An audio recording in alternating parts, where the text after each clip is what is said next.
오늘 마가복음 마지막 부분 16장 9절로 20절까지 말씀 같이 읽습니다. 시작. 예수께서 안식 후 첫날 이른 아침에 살아나신 후 전에 7 귀신을 쫓아내어 주신 막달라 마리아에게 먼저 보이시니 마리아가 가서 예수와 함께하던 사람들이 슬퍼하며 울고 있는 중에 이 일을 알림해 그들은 예수께서 살아나셨다는 것과 마리아에게 보이셨다는 것을 듣고도 믿지 아니하니라. 그 후에 그들 중 2 사람이 걸어서 시골로 갈 때 예수께서 다른 모양으로 그들에게 나타나시니 2 사람이 가서 남은 제자들에게 알리었으되 역시 믿지 아니하니라. 그 후에 11 제자가 음식 먹을 때 예수께서 그들에게 나타나사 그들의 믿음 없는 것과 마음이 완악한 것을 꾸짖으시니 이는 자기가 살아난 것을 본 자들의 말을 믿지 아니함일러라. 또 이르시되 너희는 온 천하에 다니며 만민에게 복음을 전파하라. 믿고 세례를 받는 사람은 구원을 얻을 것이요 믿지 않는 사람은 정죄를 받으리라. 믿는 자들에게는 이런 표적이 따르리니 곧 그들이 내 이름으로 귀신을 쫓아내며 새 방언을 말하며 뱀을 집어 올리며 무슨 독을 마실지라도 해를 받지 아니하며 병든 사람에게 손을 얹은즉 나으리라 하시더라. 주 예수께서 말씀을 마치신 후에 하늘로 올려지사 하나님 우편에 앉으시니라. 제자들이 나가 두루 전파할세 주께서 함께 역사하사 그 따르는 표적으로 말씀을 확실히 증언하시니라. 아멘. 예, 말씀드렸다시피 이 9절에서 20절 이 부분은 뒤에 밑에 각 주에 보면은 그렇게 기록이 되어 있습니다. 어떤 사본에는 이게 빠져 있다, 또 어떤 사본에는 이게 들어 있다라는 그런 표시가 있습니다. 성경에 대한 이런저런 해석이 구구한 사람들은 뭐 이 성경은 맞지 않다, 이 성경만 참 성경이다 이런 주장을 하는 사람들이 있습니다만은 성경 사본이 굉장히 많습니다. 많은 사본 가운데 어떤 사본들은 어떤 구절이 삽입되어 있기도 하고 또 어떤 구절은 빠져 있기도 하지만 성경학자들은 대개 성경을 이렇게 진위 또 어떤 사본이 더 진본에 가까우냐를 결정할 때 먼저 씌어진 사본을 분별할 때 대개는 짧은 쪽을 택합니다. 왜냐하면 후대로 갈수록 성경에 그것이 가감이 되거나 할 때 덧붙여지는 경향이 있기 때문에 그렇게 주로 판단을 하죠. 그래서 8절로 끝나도 사실은 뭐 좀 뜨악하기는 하지만은 이 마가복음에 기록한 목적은 충분히 전달이 될 수 있지만은 그 뒤에 조금 더 보완한 그런 흔적을 보게 됩니다. 한번 어떤 부분인지 같이 한번 보겠습니다. 9절에서 11절까지입니다. 시작. 예수께서 안식 후 첫날 이른 아침에 살아나신 후 전에 7 귀신을 쫓아내어 주신 막달라 마리아에게 먼저 보이시니 마리아가 가서 예수와 함께하던 사람들이 슬퍼하며 울고 있는 중에 이 일을 알림해 그들은 예수께서 살아나셨다는 것과 마리아에게 보이셨다는 것을 듣고도 믿지 아니하니라. 부활은 우리 모두에게 사실 믿음을 주는 것은 아닙니다. 그래서 이 부활이라고 하는 사건을 경험하고도 믿지 못했다고 하는 것을 있는 그대로 기록을 해놓은 것이죠. 부활이라고 하는 사실 자체가 어떻게 우리가 이성적으로 합리적으로 경험적으로 살아가는 사고체계 속에서 그게 받아들여지겠습니까? 어떻게 죽은 사람이 그렇게 살아나서 걸어 다닌다는 것입니까? 그래서 예수님의 부활을 놓고도 그 당시로부터 지금까지 끊임없는 이 가설들이 세워졌습니다. 사실 예를 들자면은 뭐 시체 도적설, 예수님의 시신을 누가 훔쳐갔다, 또 혹은 뭐 심지어는 기절설, 아니 어떻게 사흘씩이나 기절해 있다가 살아나겠습니까? 그럼에도 불구하고 사람들은 이해가 안 되기 때문에 이게 본인이 이해되는 범위 안에서 자꾸 이걸 설명하려고 들다가 그런 얘기들이 자꾸 생기는 것이죠. 마치 오병이의 기적 같은 게 안 믿어지니까 뭐 어린아이가 하나 했더니 다들 주섬주섬 호주머니에서 나와가지고 그게 채워졌다더라 하는 그런 해석을 가미하듯이 부활에 관해서도 워낙 안 믿어지니까 내가 안 믿어지는 걸 어떻게 하면 이걸 좀 믿어볼 건가 하고 하는 인간적인 노력을 기울이다가 생기는 일들이 있죠. 그러나 성경은 그래서 안 믿어지는 것을 우리가 믿게 하기 위해서 꾸미지는 않았다는 것입니다. 있는 그대로 심지어 제자들도 믿지 않았다. 그것처럼 리얼한 기록이 어디 있습니까?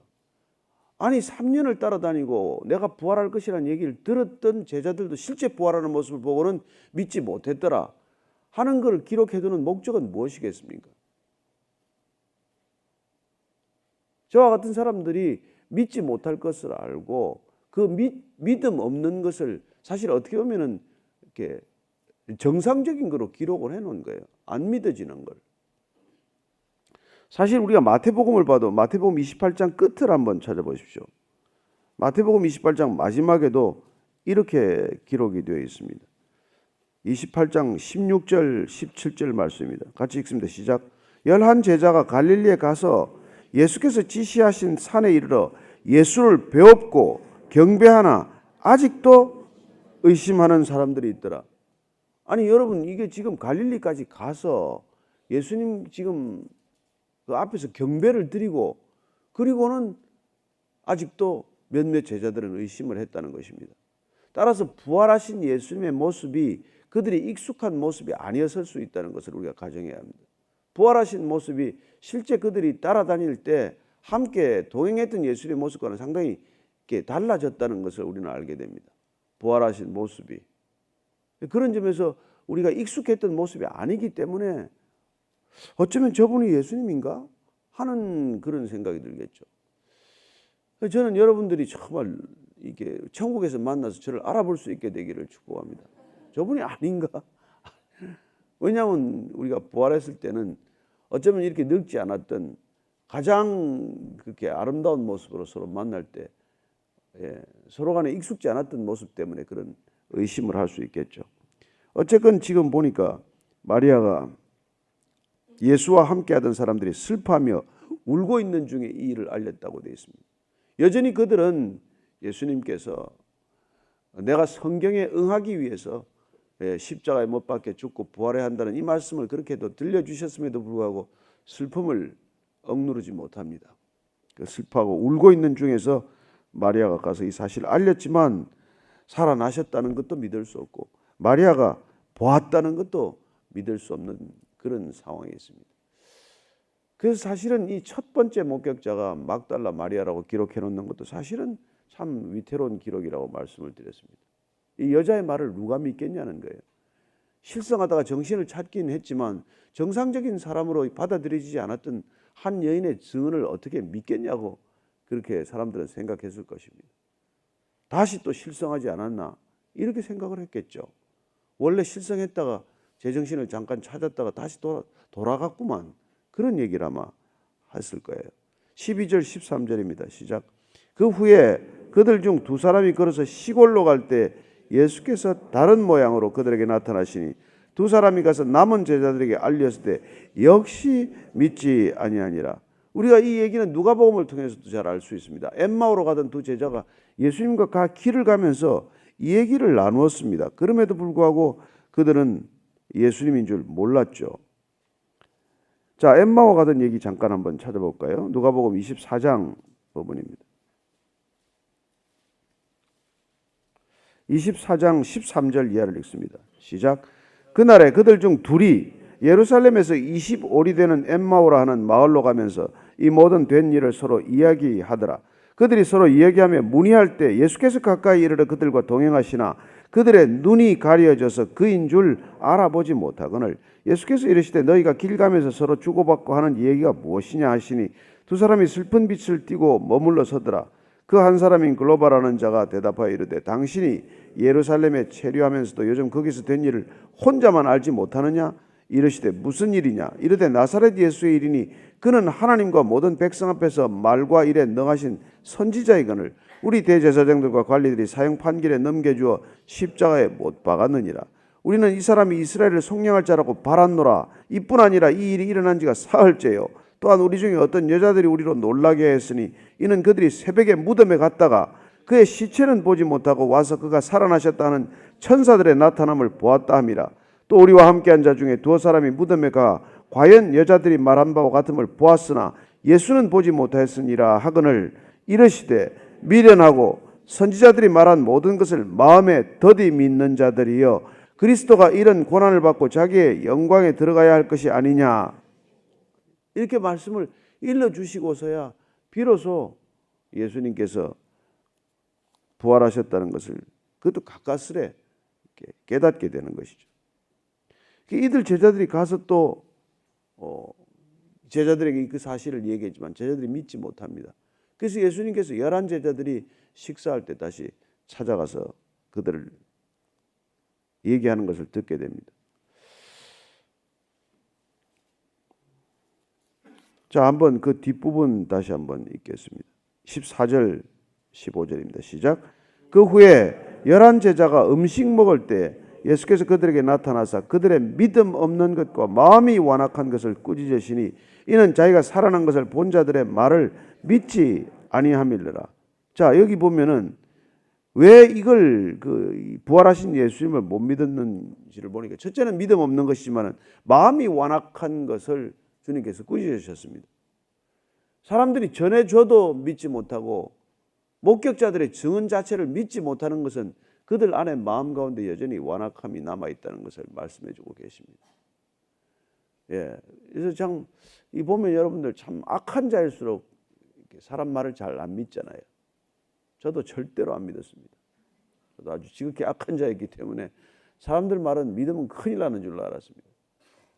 그런데 이게 또 이게 참 은혜를 받고 보니까 사람 말을 쉽게 자꾸 믿게 되는데 또 믿다가 또 아이고 믿으면 안 되겠구나 하고 제정신이 좀 돌아왔다가 또 좀 성령 충만하면 믿었다가 그런 일들이 자꾸 일어나지 않습니까? 이거 오늘 보니까 11 제자가 드디어 예수님께서 전해주는 말을 믿지 않기 때문에 직접 나타나신 것입니다. 그래서 그를 꾸짖게 되시는데 꾸짖는 내용이 뭡니까? 믿지 않기 때문에 꾸짖는 것을. 자, 15절에 합니다. 또 이르시되 너희는 온 천하에 다니며 만민에게 복음을 전파하라. 믿고 세례를 받는 사람은 구원을 얻을 것이요 믿지 않는 사람은 정죄를 받으리라. 믿고 세례를 받는 사람은 구원을 얻을 것이요 믿지 않는 사람은 정죄를 받으리라. 이걸 알려주라는 거예요. 만민에게 복음을 전파하라. 그리고 이 사실을 기억하도록 하라는 것입니다. 온 천하에 다니며 만민에게 복음을 전하라. 마태복음에는 가라. 땅끝까지 이르러 증인이 되라. 또 사도행전으로 가면 어떻습니까? 예루살렘과 온 유대와 사마리아와 땅끝까지 이르러 증인이 되라. 예수님께서는 구원의 대상을 제한하지 않으셨습니다. 예수님은 유대인이십니다. 그러나 유대인의 그 복음을 한정짓지 않도록 하십니다. 그래야 사도행전 이후 우리는 예수님의 이 명령대로 제자들이 온 천하에 복음을 전하는 소식을 듣게 됩니다. 복음이라고 하는 소식도 굿뉴스지만은 제자들이 땅끝까지 이르러서 온 사방의 천하에 복음을 전한다는 것도 함께 우리에게는 굿뉴스가 된 것이죠. 그렇습니다. 지금 만민에게 복음을 전파하라고 하는 것은 주님께서 마지막 우리에게 주신 명령입니다. 그래서 우리가 주님의 제자, 주님의 길을 따르겠다고 나섰다면 주님의 명령을 우리가 준행해야 될 것이고 이렇게 하면 너희들이 내 제자가 되리라. 또 이렇게 하면 내 제자가 될 수 없다 하는 것도 누가복음 15장에 기록이 되어 있어요. 그렇습니다. 그분께서 이렇게 따르라 하는 것도 제자됨의 명령이요. 이렇게 하지 않으면 제자가 되지 못한다는 것도 금지의 명령이라고 한다면은 주님께서 마지막으로 우리에게 유언처럼 남기신 명령, 만민에게 복음을 전하라. 만민에게. 저와 여러분들이 만명에게가 아니에요. 만명도 작습니다. 만민에게 복음을 전하라는 것입니다. 복음을 듣지 않아야 될 사람은 없습니다. 그들이 믿건 믿지 않건 때를 얻건 얻지 못하건 우리의 소명, 주님께 받은 명령은 복음을 전하라는 거예요. 복음을 전하라는 것입니다. 내용은 무엇입니까? 회개하라. 천국이 가까웠다는 주님의 말씀. 그 말씀을 우리가 그대로 전하면 되는 것이죠. 돌이키십시오. 하나님 나라에 쑥 들어가게 되실 것입니다. 그런데 많은 사람들이 그건 전하지 않고 본인도 문고리를 잡고 안 들어가고 남도 못 들어가게 막고 있다. 주님께서 그런 말씀을 하셨습니다. 자칫하면 우리도 그 하나님 나라로 쑥 들어가지 않고는 문고리만 잡고 앉아서 다른 사람들에게 들어가실래요? 그러고는 정작 본인이 그 문을 잡고 남을 못 들어가게 한다는 것입니다. 그게 어쩌면 우리 그리스도인들이 정말 빗나간 믿음을 가진 사람들이 하는 행동이겠죠. 나도 안 들어가고 남도 들어가지 못하게 하는 것. 그런 어이없는 일을 하고 지내는 거겠지만 주님께서는 복음을 전하라. 그리고 믿고 세례받는 사람은 구원을 얻을 것이요 믿지 않는 사람은 정죄를 받으리라. 자, 그럼 여기서 세례를 받게 하는 것까지가 우리의 책임이라는 것 아시겠습니까? 그 사람에게 복음을 전했습니다. 그리고 그 사람이 세례를 받도록까지 우리가 인도해야 한다는 것입니다. 그분이 세례받고 주님께 구원을 확정할 때까지 우리의 책임은 있다는 것입니다. 여러분, 여기 교회 데려다 놓는 게 여러분 책임을 다하는 게 아니란 말이에요. 예? 그 교회 한번 가보십시오. 그게 전부가 아니란 말이에요. 그렇게 그 사람이 믿고 세례 받을 때까지 우리가 어떻게 보면은 에베레스트 산을 올라가는 정상까지 올라가는 사람들의 쉐르파 노릇을 해 주라는 것입니다. 그게 우리의 책무라는 것이죠. 그리고 믿지 않는 사람은 정죄를 받으리라. 그러니까 우리가 복음을 전하고 세례를 받도록까지 인도하는데 그래도 끝내 믿지 않는 사람은 정죄를 받게 된다는 것입니다. 우리가 정죄하는 게 아니잖아요. 사실 예수님도 구원하러 오셨지 정죄 심판하러 오시지 않았다고 말씀하십니다. 믿지 않는 것 자체가 정죄라는 것 아시죠? 믿음을 거부하는 것 자체가 심판이라는 거 아시죠? 아니, 안 믿는 만큼 본인이 정죄를 당하고 있다는 걸 그들은 모르지만 우리는 알지 않습니까? 그래서 믿으라고 얘기하는 거 아니에요. 무엇 때문에 믿으라고 하겠습니까? 믿지 않는 상태에 놓여 있는 것보다 그 더 큰 심판이 어디 있습니까? 본인이 믿음을 거부하고 어둠 가운데 다니는 것보다 더 큰 고통이 어디 있습니까? 빛 가운데로 걸어 나오라고 손을 잡고 끌어당겨도 안 나오는 것보다도 참 고집스럽게 안 나오는 것보다도 악한 게 어디 있고 고통스러운 삶이 어디 있냐는 것이죠. 그래서 참 우리가 그 2차 대전이 끝났을 때 전쟁이 끝났다 하는데도 불구하고 그 이 남태평양 군도 곳곳에는 일본 패잔병들이나 군인들이 굴 속에 들어가서 끝까지 안 나오고 몇십 년을 산 사람들이 있지 않습니까? 전쟁이 끝났다 하는 그 복음을 거부했기 때문에, 전쟁이 끝났다고 하는 그 소식을 알리는 전단지를 믿지 않았기 때문에, 심리전이라고 여겼기 때문에 끝내 그들은 동굴의 어둠을 택하고 나오지 않다가 짐승처럼 그렇게 살다가 죽은 사람들이 있지 않습니까? 저는 우리가 전단지를 나눠주지도 않고 때로는 뭐 그렇게 하지 않을지 모르겠지만, 그러나 어쨌건 만나는 사람에게 이 복된 소식을 전하는 것은 우리의 책임이라는 것, 우리의 소명이라는 것, 아니 주님께서 우리에게 친히 명령한 명령이라는 것을 우리가 기억해야 한다는 것입니다. 그래서 우리가 어떤 때를 얻지 못하든 그 사람이 받아들이건 받아들이지 않건 그건 그렇지만 우리의 책임은 다할 바를 해야 한다는 것이죠. 자, 그리고 믿는 자들에게는 이런 표적이 따른다고 말씀해 주십니다. 17절 18절입니다. 시작. 믿는 자들에게는 이런 표적 따르리니 곧 그들이 내 이름으로 귀신을 쫓아내며 새 방언을 말하며 뱀을 집어 올리며 무슨 독을 마실지라도 해를 받지 아니하며 병든 사람에게 손을 얹은 적 나으리라 하시더라. 믿는 자들에게 이런 표적이 따른다. 믿음의 능력, 주님께서 우리와 함께 하실 때 그들에게 믿음을 전하기 위해서 우리가 이렇게 믿음의 길을 가면 하나님께서 이런 능력을 주실 터인데 그들이 내 이름으로 귀신을 쫓아낸다는 것입니다. 그리스도의 이름으로 쫓아내는 것이죠. 우리의 제 이름으로, 여러분의 이름으로 쫓겨나가는 게 아니라 예수 그리스도의 이름으로 귀신이 쫓겨나가게 될 것이고, 그리고 예수 그리스도의 이름으로 새 방언을 말하게, 그분의 능력으로 새 방언을 말하게 될 것이고, 뱀을 집어 올리며 무슨 독을 마실지라도 해를 받지 않을 것이다. 이게 여러분 나중에 우리 사도행전에 보면은 이 사도 바울이 멜리데 섬, 몰타 섬에 가서 이 장작 나무 불을 떼다가 독사에 물렸는데 그걸 털어버렸더니 그 원주민들이 뭐 신이 나타났다고 이렇게 소란을 피우는 것을 보게 됩니다. 독사에 물렸는데 아무 이상이 없으니까 오히려 처음에는 저주를 받았다고 하다가 저 사람이 신이라고 추앙을 하는 모습을 보게 됩니다. 그리고 무슨 독을 마실지라도 해를 받지 않는다. 그렇다고 여러분에게 지금 오늘 가서 독을 마시라는 건 아닙니다. 주님의 이름으로 할 수 있을 때가 있고, 여러분들이 주님께서 그걸 행하지 않을 때 어리석게 행하지 않게 되기를 바랍니다. 뭐 이게 보통 애들한테 뭐 영화나 이런 거 할 때 그러지 않습니까? 이게 따라하지 말라고. 예? 이거 뭐 절벽에서 뛰어내릴 때 막 날아가는 걸 그 그림 보여주고 애들에게 하지 말라는 거 있지 않습니까? 저는 우리가 주님께서 하라고 명하실 때 주님이 우리 안에 있다는 분명한 사인이 있을 때 이 일을 해야지, 이게 없을 때 하다가 그 스게와의 7 아들이 귀신한테 오히려 쫓겨가는 것을 보게 됩니다. 예수 이름으로, 바울 이름으로 했다가 오히려 귀신한테 상처를 받게 되는 것을 보게 됩니다만, 그분이 안에 안 계신데 그분의 이름을 덜먹였더니 아무 능력이 나타나지 않았습니다. 그분이 안에 계신다면 이런 능력이 나타날 것입니다. 우리의 믿음으로 그분은 우리 안에 오실 것입니다. 우리의 믿음으로 그분은 우리와 함께 동행하실 것입니다. 우리의 믿음이 있을 때 그분은 우리 안에서 그런 능력을 행하실 줄로 믿습니다. 그래서 우리가 식사 기도할 때 요새는 가끔 이렇게 기도하지 않습니까? 무슨 음식을 먹더라도 해를 입지 않게 해달라고 기도하고 드시게 되기를 바랍니다. 하도 음식이 불량식품이 많으니까, 갔다가 뭐 잘못 먹는 일이 많으니까. 어쨌건 주님께서 우리에게 이 공기를, 참 미세먼지가 많은 공기를 마실지라도 저와 여러분들이 건강을 잃지 않도록 기도하시기를 바랍니다. 아니, 그리고 더 중요한 것은 이 공기가 맑아지도록 기도해야 되는 것 아니겠습니까? 이 대기가 맑아지도록.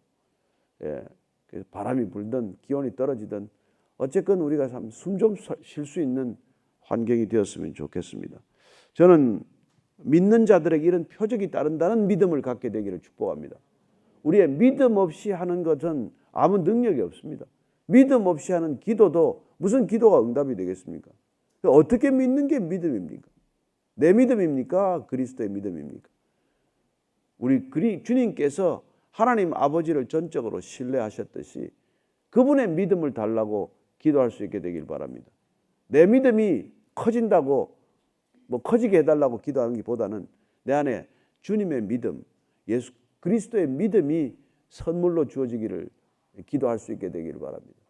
그럴 때 그 믿음이 우리 안에 있으면 이런 표적이 따른다는 것이죠. 그래서 저는 여러분들이 가면, 믿음의 사람으로 가면 그곳에 귀신이 떠날 줄로 믿습니다. 여러분, 우리가 가서 귀신을 쫓으려고 애를 쓰지 않아도 우리가 가는 순간, 빛이 임하는 순간 어둠이 물러갈 줄로 믿습니다. 그래서 너희는 빛이요 소금이라고 말씀해 주신 것이죠.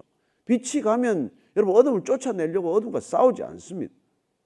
우리가 방에 불을 켜면 어둠이 쫓겨나가듯 우리가 가는 빛의 존재로, 빛의 아들로, 빛의 사자로 가는 순간 그곳에서 어둠이 떠날 줄로 믿습니다. 여러분들이 두려워하지 않게 되기를 바랍니다. 빛이 갔을 때 어둠이 두려워야지, 빛이 어둠을 두려워할 수 없는 일 아닙니까? 가는 곳마다 여러분들의 존재로 인해서, 여러분들의 임재로 인해서 어둠이 떠나가게 될 것을 믿으시기 바랍니다. 19절 20절입니다. 시작. 주 예수께서 말씀을 마치신 후에 하늘로 올려지사 하나님 우편에 앉으시니라. 제자들이 나가 두루 전파할세 주께서 함께 역사하사 그 따르는 표적으로 말씀을 확실히 증언하시니라. 제자들이 나가 두루 전파할세 주께서 함께 일하셔서 그 따르는 표적으로 말씀을 확실히 증언하시니라. 맞습니다. 11 제자들이 가는 곳곳마다 이런 표적들이 나타났습니다. 베드로가 가서 죽은 사람이 살아나기도 하고, 바울이 가서 유도고 청년이 살아나기도 하고, 이런 표적들이 곳곳에 나타나기 시작했습니다. 예수님께서 일으키셨던 그 표적들, 이적들이 제자들에게 다시 주어진 것이죠. 그 이적들의 능력이 다시 나타나기 시작한 것입니다. 오늘날 저와 여러분들이 정말 전도를 위해서, 선교를 위해서 주님의 복음이 전해질 수 있도록 이런 표적이 나타나기를 기도할 수 있게 되기를 바랍니다. 주님의 은사가 나타나게 해 주옵소서. 주님의 능력이 나타나게 해 주옵소서. 나를 드러내기 위해서가 아니라 주님이 나타날 수 있도록 주님 역사해 주옵소서. 그렇게 간절히 주님의 능력을 오늘 구하는 저와 여러분들이 되기를 바랍니다. 이 시대는 다시 한번 영적인 능력을 필요로 하고 있습니다. 성령님의 능력이 필요합니다. 경건의 능력이 필요합니다. 우리의 모양을 가지고는 이제는 더 이상 전해지지 않습니다. 우리가 그리스도인의 모양이 아니라 그리스도인의 능력을 얻게 하여 주옵소서. 네, 하나님의 능력은 말에 있지 않고 하나님의 임재에 있습니다. 그분의 임재가 우리 안에 있게 하시고 우리가 가는 곳곳마다 동행하게 하여 주옵소서. 오늘 그렇게 한번 기도하시기를 바랍니다.